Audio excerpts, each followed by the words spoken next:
I wrote a book called Man in Black, and in the foreword of that book, I said this book is dedicated to E.J. Carter. That's my wife's. On September 12, 2003, the music world lost its ultimate rebel when the legendary Johnny Cash passed away, completely broken-hearted just months after the death of his wife, June Carter. For decades, the Man in Black was defined by his raw, gritty exterior, but his final hours on Earth revealed a breathtaking, tender vulnerability. Just before taking his last breath, the country music icon whispered a few haunting words to his family. I wrote Folsom Prison Blues as if I were in prison, and how would I feel if I were in prison? A devastating farewell that completely redefines his legendary legacy. What were Johnny Cash's final, emotional words on his deathbed that still move millions to tears today? Join us as we uncover the heartbreaking reality of his last moments and the eternal love story that followed him to the grave. From J.R. to the Man in Black, the humble roots of a legend. Before the bright lights, the roaring crowds, and the iconic title of the Man in Black, there was just J.R. Cash, a skinny kid born in Kingsland, Arkansas, on February 26, 1932. His parents, Ray and Carrie, couldn't agree on a name. And I'm a member of the Country Music Hall of Fame, which I'm very proud of. I got a lot of friends in country music. His mom wanted John, his dad wanted Ray, so they compromised on the simple initials J.R. It was a humble placeholder name for a boy whose life would become anything but ordinary. Nobody knew it yet, but this little boy from the dirt tracks of Arkansas would grow up to shake the entire music industry to its very core. When J.R. was only 3 years old, his family packed up what little they had and moved to Dyess, Arkansas. It was 1935, the height of the Great Depression, and the government had set up a colony there to give poor, struggling families a real shot at farming their own land. Money was tight, and survival was a daily battle. By the time he was 5, little J.R. was already out in the blazing hot cotton fields, bending his back alongside his parents and his 6 siblings. To pass the grueling hours, the family sang gospel songs together in the fields. The music wasn't a hobby. It was a lifeline. Then came a day that would break Johnny's heart forever and cast a long, dark shadow over the rest of his life. It was 1944. J.R. was incredibly close to his 15-year-old brother, Jack. On one ordinary morning, a strange feeling of dread hung over the house. Their mother begged Jack to skip his shift at the local shop and go fishing with J.R. instead. But Jack, always the responsible one, insisted on going to work because the family desperately needed the money. It was a fatal mistake. Jack was horribly mangled by an unguarded table saw and passed away a week later. J.R. carried the crushing weight of survivor's guilt for the rest of his days, always looking toward the heavens, hoping for the day he would finally see his brother again. Through the grief, the music inside J.R. kept growing. He started playing guitar and writing his own songs at age 12, guided by his mother's gentle chords. Interestingly, he actually started out with a high tenor voice before it cracked and dropped into that deep, gravelly bass baritone that would eventually define his legendary sound. He soaked up everything: gospel music from the radio, Irish folk tunes, and blues licks from his early Memphis mentor, Gus Cannon, sitting out on the porch for hours just learning how to make a guitar talk. But before he could chase the music, duty called. In 1950, right as the Korean War flared up, he enlisted in the Air Force. The military didn't allow initials for a first name, so J.R. officially became John R. Cash. They shipped him off to Landsberg, West Germany, where he spent his days as a brilliant Morse code operator, intercepting secret Soviet military radio messages. He was so good at his job that he was actually one of the very first Americans to intercept the news that Soviet dictator Joseph Stalin had died. While stationed in Germany, John formed his very first ragtag band called the Landsberg Barbarians. He was also pouring his heart out into thousands of letters mailed across the ocean to Vivian Liberto, a beautiful girl he had met briefly back in San Antonio, Texas. By the time he was honorably discharged as a staff sergeant in 1954, he had a permanent scar on his jaw from a cyst surgery, a head full of songs, and a burning desire to change his life. He rushed straight back to Texas, married Vivian, and headed to Memphis to finally make his move. When he signed his first real record deal with Sun Records in 1955, they gave him the name the world would never forget: Johnny Cash. The $1 Million Quartet, an impromptu jam session for the ages. In 1954, newly married and looking for a fresh start, Johnny Cash and his wife Vivian packed their bags and headed straight for Memphis, Tennessee. By day, Johnny was just another regular guy, walking the pavement selling home appliances and studying hard to become a radio announcer. But by night, the real magic started happening. He began jamming with two local boys, a talented guitarist named Luther Perkins and a steady bassist named Marshall Grant. Together, they called themselves the Tennessee Two, and they started brewing a raw, stripped-down sound that was unlike anything else on the radio. Johnny finally built up the courage to walk into the legendary Sun Records studio. He desperately wanted a shot at a recording contract, so he poured his heart out auditing for the big-time producer Sam Phillips. Johnny sang his favorite old-school gospel songs, but Phillips stopped him right in his tracks, dropping the heavy news that he just wasn't recording gospel music anymore. There's a famous rumor that Phillips told Johnny to go home and sin, then come back with a song I can sell. While Johnny later laughed that off and denied it ever happened, the truth was clear. He had to change his tune. He pivoted to a faster, high-energy rockabilly style, and it worked. In the summer of 1955, his very first tracks, Hey Porter and Cry, Cry, Cry, hit the airwaves and immediately started climbing the country charts. Then came a legendary day that music fans still talk about with absolute awe. On December 4th, 1956, Elvis Presley stopped by the studio just to hang out while Carl Perkins was recording, with a young Jerry Lee Lewis pounding away on the piano. Johnny was in the room too, and before anyone knew it, an impromptu, legendary jam session broke out. Thankfully, the producer left the tapes secretly rolling. This historic moment became known as the $1 Million Quartet. Johnny later admitted he stood the furthest away from the microphone, singing in a higher pitch just to blend in beautifully with Elvis's soaring vocals. Soon after, Johnny's solo career absolutely exploded. Folsom Prison Blues cracked the top 5, and then came I Walk the Line, a massive smash hit that conquered the country charts and broke straight into the pop top 20. But behind the scenes, trouble was brewing. Johnny felt totally trapped by his contract. Phillips was only paying him a tiny 3% royalty instead of the standard 5%. And he still wouldn't let Johnny record his beloved gospel albums. On top of that, Elvis had already jumped ship, and Johnny felt like the studio was pouring all its attention and money into Jerry Lee Lewis. So, in 1958, Johnny packed his bags again and signed a massive, lucrative deal with Columbia Records. He instantly scored a monster hit with Don't Take Your Guns to Town, and finally got to record the gospel music he cherished. Yet, he had left behind such a mountain of unreleased music at Sun Records that Sam Phillips kept churning out new Johnny Cash singles and albums for years, meaning Johnny was weirdly competing against his own ghost on 2 different record labels at the exact same time.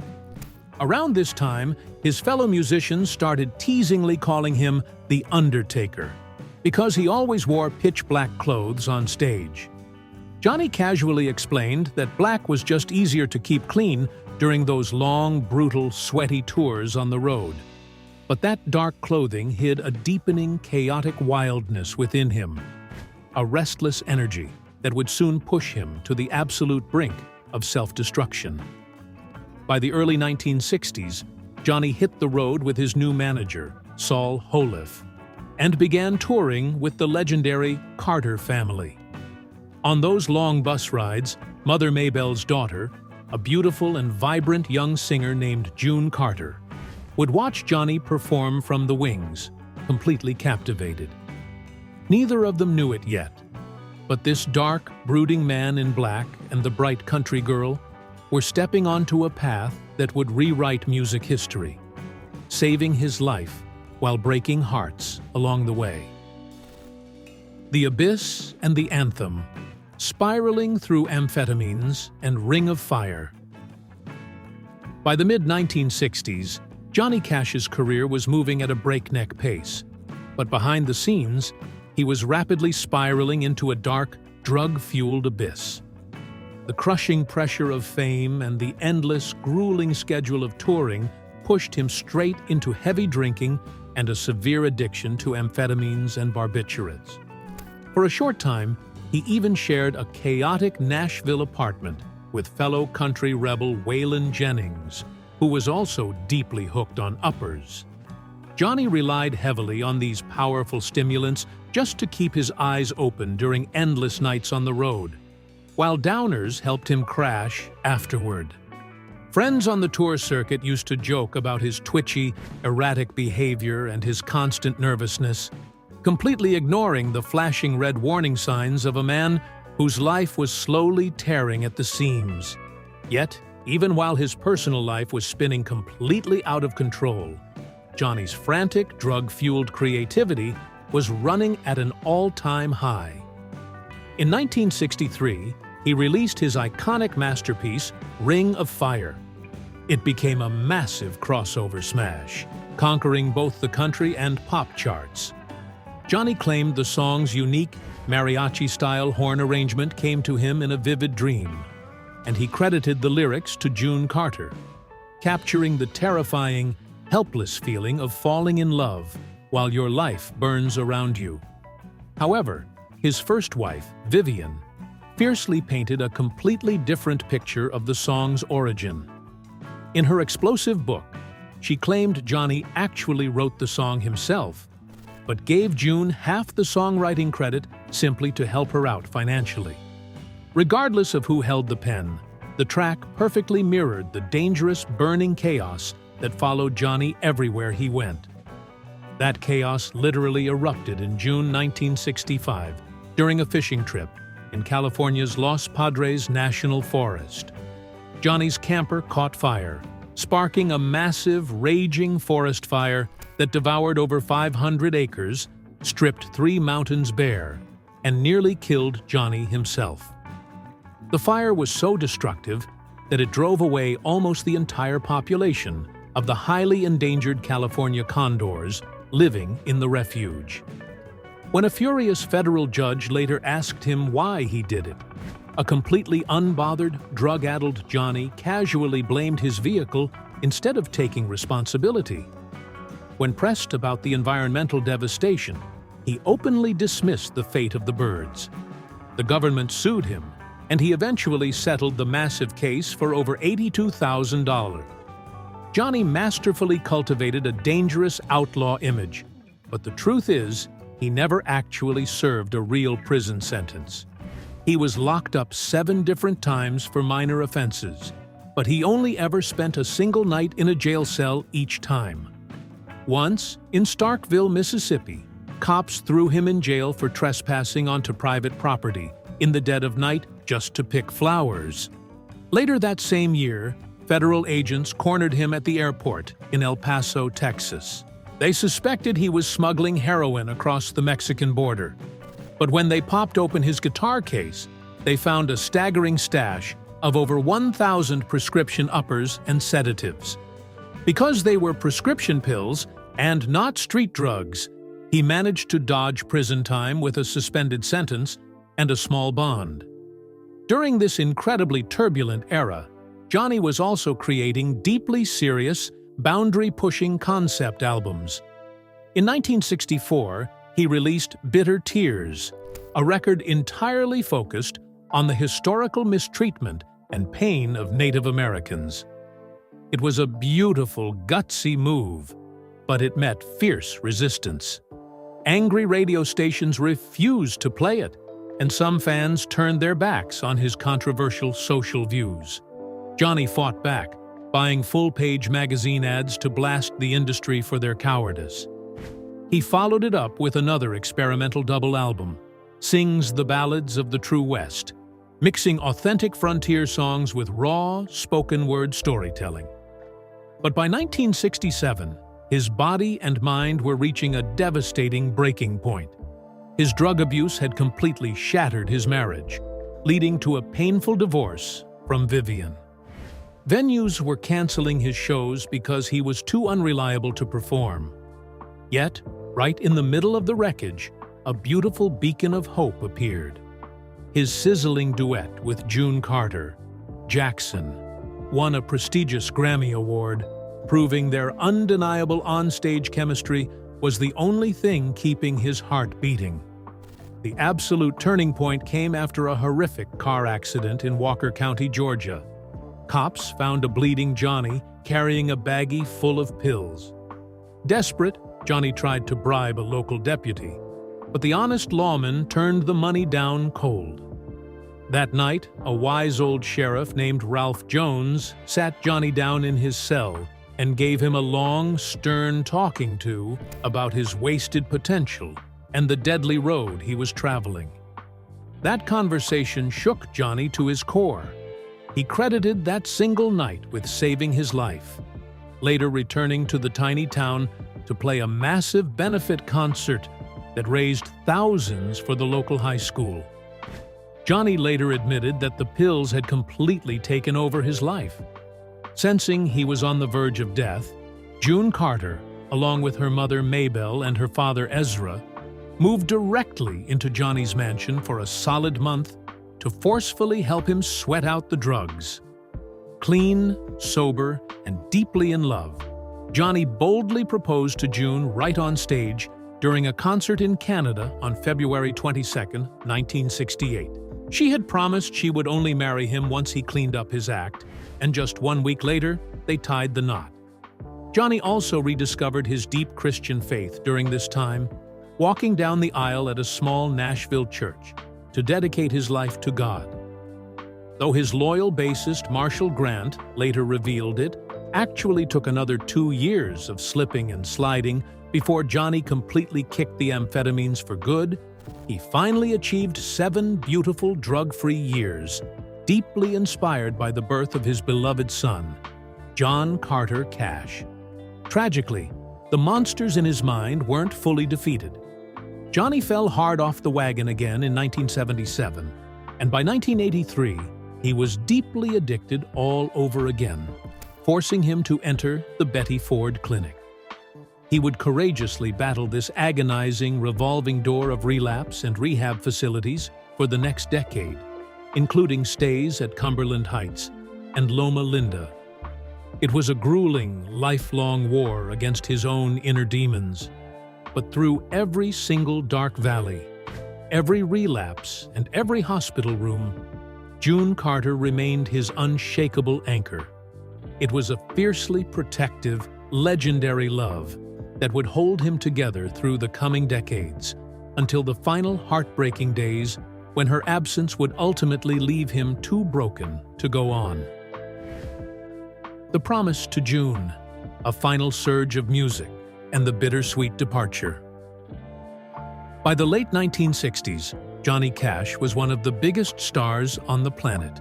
He had conquered the country charts, crossed over into pop success, and built a reputation as a fearless performer who connected with people society often overlooked. His popularity earned him his own primetime television show at Nashville's historic Ryman Auditorium, where he broke every rule in the book.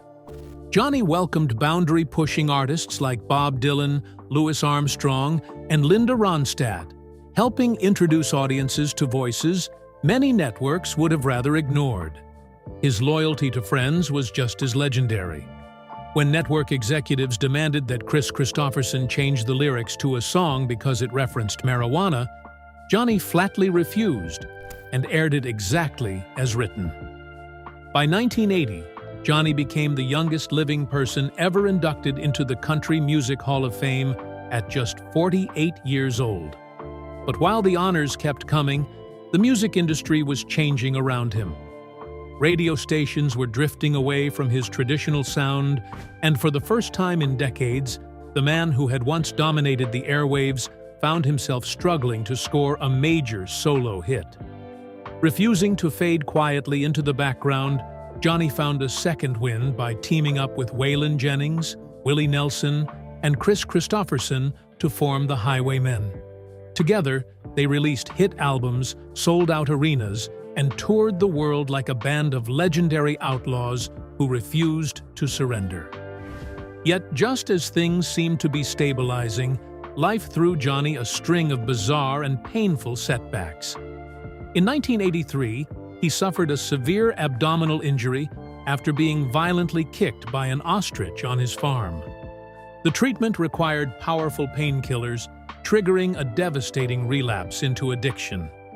A few years later, while visiting Waylon Jennings in the hospital, his longtime friend urged him to get his own heart checked. The warning may have saved his life. Doctors soon discovered Johnny needed immediate double bypass surgery. Terrified of slipping back into addiction, he refused prescription painkillers throughout his recovery.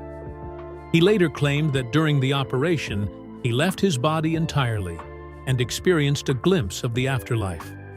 At the same time, his relationship with Columbia Records was beginning to unravel.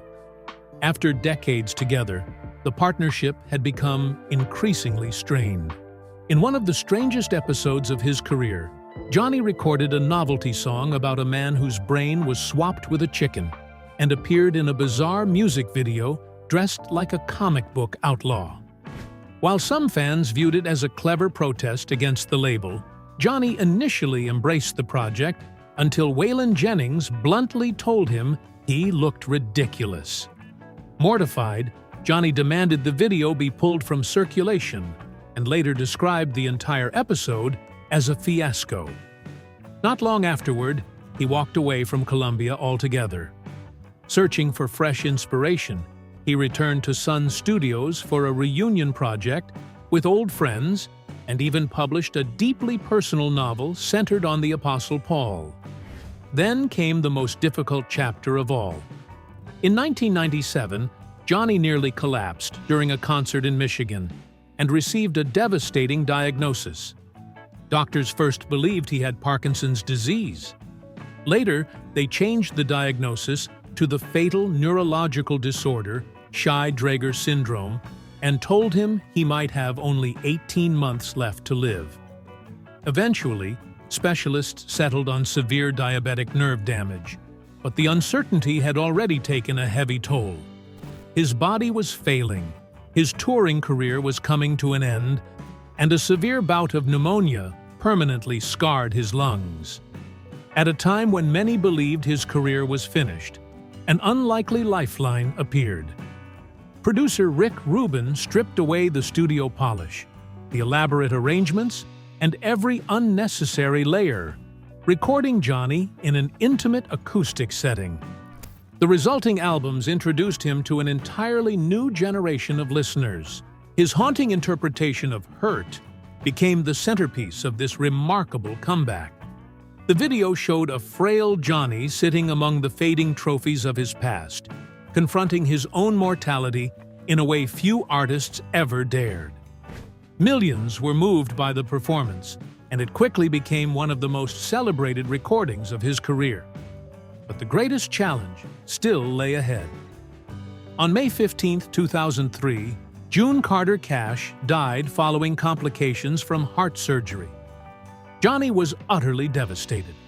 The woman who had stood beside him through addiction, fame, recovery, and decades of triumph was suddenly gone. Frail, confined to a wheelchair, and struggling with his health, he seemed completely lost. Yet before she died, June urged him to keep making music, warning that grief would consume him if he stopped. Determined to honor that promise, Johnny transformed his home into a makeshift recording studio and threw himself into work. During the final months of his life, he recorded roughly 60 songs. In July, he made his last public appearance. Before performing Ring of Fire, he paused to tell the audience that June's spirit was still with him and that he felt connected to her somewhere between heaven and earth. He continued recording almost until the very end, including a haunting final song about a dying engineer speaking his last words to God. By late August, however, his body had little left to give. Living in a world without June had drained much of his strength, and the man in black seemed ready for the reunion he had spent months singing about. It was a heartbreaking ending, but also a fitting one. Johnny Cash left the world the same way he had lived in it, with honesty, faith, and a voice powerful enough to turn even his final goodbye into music. Johnny Cash's final words. On September 12, 2003, at around 2 in the morning, the music world lost its ultimate rebel when Johnny Cash closed his eyes for the very last time. The 71-year-old American icon passed away at Baptist Hospital in Nashville, Tennessee, due to severe complications from diabetes. But anyone who knew his story understood the deeper, tragic truth. He was a man dying of a completely shattered heart.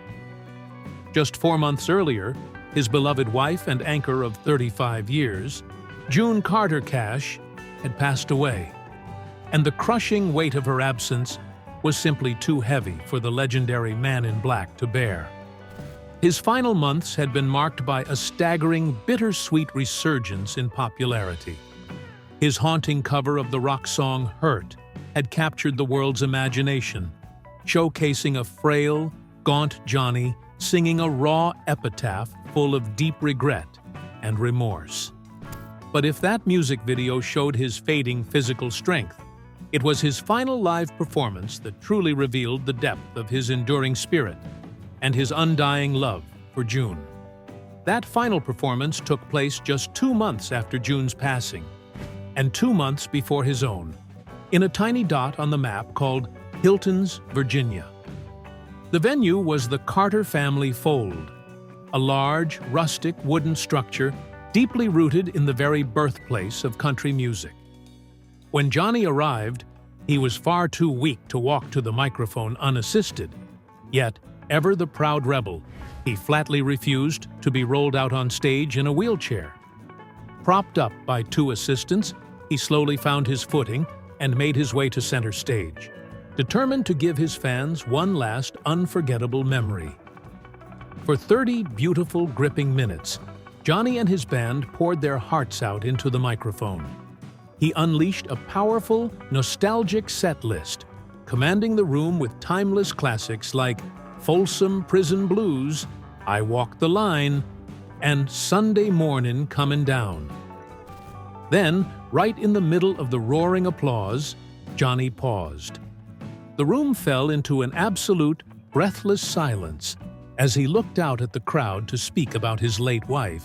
He told them that June's spirit was completely overshadowing him, and that their love was still connecting somewhere between earth and heaven. He smiled, suggesting she had simply come down for a short visit from above to give him the courage and inspiration she always had. Directly following those emotional words, he launched into a lively, defiant rendition of Ring of Fire, the very song June had penned about the terrifying power of their love. Though his hands trembled and he had immense trouble strumming his guitar, Johnny pushed through the pain. He followed it with a moving gospel tune called Angel Band, a song June had requested for her own memorial service months prior, back when she was completely healthy. Then came the true finale, a song he hadn't performed on a public stage in over 25 years. Johnny closed his legendary performing career with his 1964 hit, Understand Your Man. It was a beautifully complicated, unusual choice to end an epic career. He had originally written the track as a sharp, bitter reaction to a fight with his first wife, Vivian Liberto, back during a dark era when his reckless touring and severe drug addictions were tearing his first family apart. Ending on this note was a stark reminder of who Johnny Cash always was, an authentic, deeply flawed original who never hid his scars from the world. When the end finally came in that quiet Nashville hospital room, Johnny left behind a legacy that had conquered the rock and roll, country music, Nashville songwriters, and Memphis Music Halls of Fame. His public funeral services at the First Baptist Church in Hendersonville were packed with legendary peers like Chris Christopherson and George Jones, all showing up to salute the ultimate outlaw. Johnny was laid to rest at Hendersonville Memory Gardens, buried directly next to his beloved June. He had spent his final days on earth singing through the tears, keeping his promise to his bride until the morning his tired heart finally allowed him to step off the stage and walk right into her arms. What Johnny Cash song was your favorite? Share your thoughts with us in the comments below. Don't forget to like, share, and subscribe. Also, click the next video shown on your screen. You will enjoy it.